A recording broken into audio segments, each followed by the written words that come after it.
Salut, c'est Pierre Martin. Sur cette chaîne, je partage ma passion pour les voitures avec des essais, des astuces et des conseils d'entretien. Revenons donc au sujet de la vidéo. Téléphone portable au volant, contraintes, limites et sanctions. Tout le monde sait qu'il est interdit d'utiliser son téléphone portable au volant, mais tout le monde continue à le faire. Voyons ensemble ce que vous risquez avec votre téléphone portable au volant. Par RPI Communication 11 juillet 2019 découvrons tout sur les amendes, les sanctions et les mesures concernant l'utilisation du téléphone portable au volant. Conduire en parlant au téléphone est dangereux pour la vie du conducteur et est donc interdit par la loi et le code de la route. Il existe toutefois des exceptions à cette règle, comme l'utilisation d'un téléphone portable en mode main libre, l'utilisation d'écouteurs ou le mode Bluetooth. L'important est que le conducteur ait les mains libres et les yeux fixes sur la route. Le code interdit donc dans la plupart des cas l'utilisation de radiotéléphones, à l'exception de la police, des carabiniers, de ceux qui transportent des personnes pour le compte de tiers ou de ceux qui assurent l'entretien des routes et des autoroutes. Tout cela est contenu dans l'article 173 du Code de la route, paragraphe 2, qui énonçait clairement la nécessité pour les conducteurs d'avoir la capacité d'entendre des deux oreilles, malgré l'utilisation d'écouteurs, et de pouvoir utiliser librement leurs mains pour manœuvrer le véhicule ou en cas d'urgence.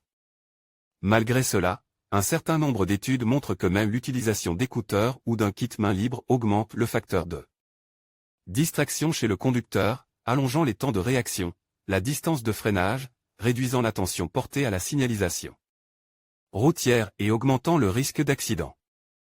En fait, la distraction est l'une des principales causes de décès.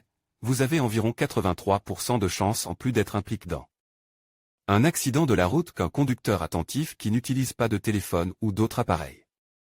Selon certains tests, quitter la route des yeux pendant 4 ou 5 secondes à une vitesse d'environ 50 km/h revient à conduire un terrain de football entier les yeux fermes. C'est pourquoi le Japon et la Nouvelle-Zélande ont déjà mis en place des réglementations qui ne tolèrent aucune forme d'infraction et interdisent formellement l'utilisation des smartphones au volant. Téléphone portable au volant, amende et sanctions, mon permis sera-t-il retiré? Pour tous ceux qui sont pris en flagrant délit de téléphone portable au volant, le permis ne sera confisqué qu'en cas de récidive. En effet, selon l'article 173, toute personne arrêtée au volant avec un téléphone en main sera soumise à une amende allant de 160 € à près de 700 €. Ceci s'applique également dans les cas où le véhicule est arrêté à un stop ou à un feu de signalisation.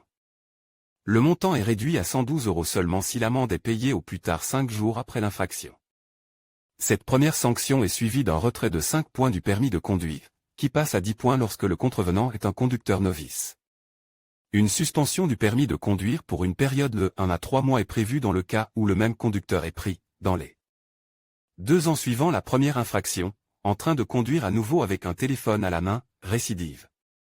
Le ministère des Transports et des Infrastructures tente toujours de mettre en œuvre une nouvelle loi qui prévoit le retrait immédiat du permis dans les cas décrits ci-dessus. Données statistiques et préoccupations. La tentation d'utiliser son téléphone portable au volant s'est accrue ces dernières années. Avec l'apparition de nouveaux smartphones qui permettent de faire un grand nombre de choses rapidement et facilement. Des études menées en 2003 par l'Istituto Superior di Sanità sur un échantillon de près de 800 étudiants universitaires ont montré qu'ils utilisent leur téléphone portable environ 2,5 à 3 fois par jour au volant de leur véhicule. La préoccupation vise surtout le segment des jeunes qui, naissent dans le nouveau millénaire, ont été habitués très tôt à utiliser des téléphones portables, et beaucoup d'entre eux non seulement téléphonent en conduisant, mais aussi envoient souvent des messages, ce qui augmente incontestablement le risque d'accident, car ils exigent une attention et une concentration plus grande que le simple fait de téléphoner. C'est précisément pour cette raison que l'ACI a mené une grande campagne en 2016 pour sensibiliser les jeunes conducteurs à l'utilisation de ces appareils en voiture, et a proposé à cette occasion une série de données montrant qu'environ 75% des accidents étaient causés par la distraction du conducteur qui était attentif tout en utilisant un smartphone. Publie dans la loi permis de conduire.